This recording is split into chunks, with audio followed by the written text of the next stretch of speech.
Hi, we're going to Lulu for grocery. Hello, hello mga mami. Tara samahan nyo kaming mag-grocery for a family of 3. Dito yung mga usually na binibili namin every week. But some items are you good for 1 month like this. So ayan nga, una-una ngang pinulot ni Mister yung kanyang paboritong biscuit. At syempre, meron ding snack ang aming bulilit. Usually, ang binibigay ko talagang snack sa aking baby ay fruits. Ayan, usually talagang nag-check kami sa mga reduced priced para makatipid. Kasi halos lahat talaga ng bilihin ngayon ay nagsisimahalan na. Usually naman some items naman na binibili namin dito good for a month also pag nauubusan na kami ng stock, at some items naman kahit meron pa kami sa bahay, pag nakikita naming offer or sale, kumukuha na kami kasi minsan after a week pag bumabalik kami yung offer na yon wala na.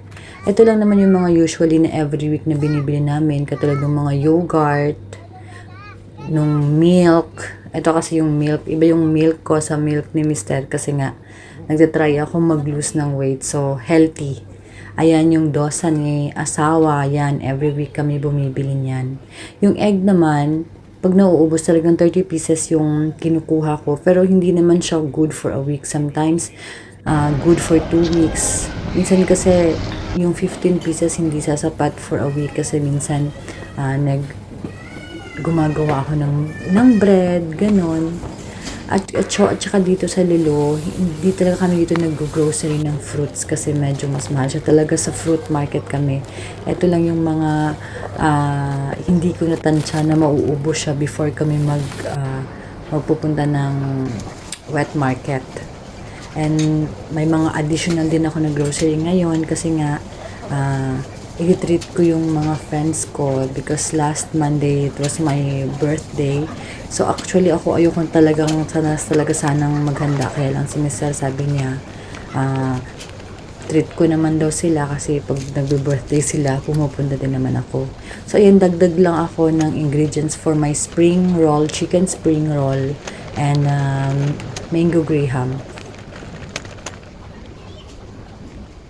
Minsan talaga pa nag-grocery kami. Sometimes I feel bad kasi parang ang laki-laki nung nagagastos namin for a week. Pero sabi nga ni asawa, normal daw yun para kasi nga nagkaroon ng pagkakas at saka nakakatipid pa nga daw kami kasi nga hindi naman talaga kami kumakain sa labas. Swerte na talaga kung once a month kumakain kami ng mga food sa labas. Everyday, like everyday talaga talagang nagluluto ako ng mga food namin. Pag nanay ka, ang hirap ng mag-budget kasi parang feeling mo kahit na tinatry mo na yung best mo na malesen ang expenses. Parang ganun na parang hindi talaga pa rin sapat yung quantity mo. Pero usually naman, kuha ko mga spices. Pinag-grocery naman. Ilayas naman siya ng for a month. Minsan pa na with a month. Kaya sa feeling ko mas nakakatipid kami kaysa sa mga family na always almost every day.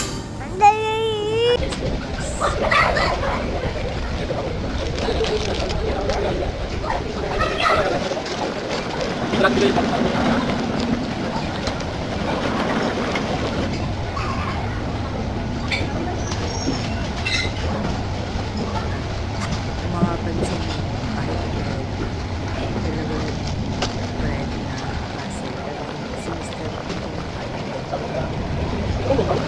Kasi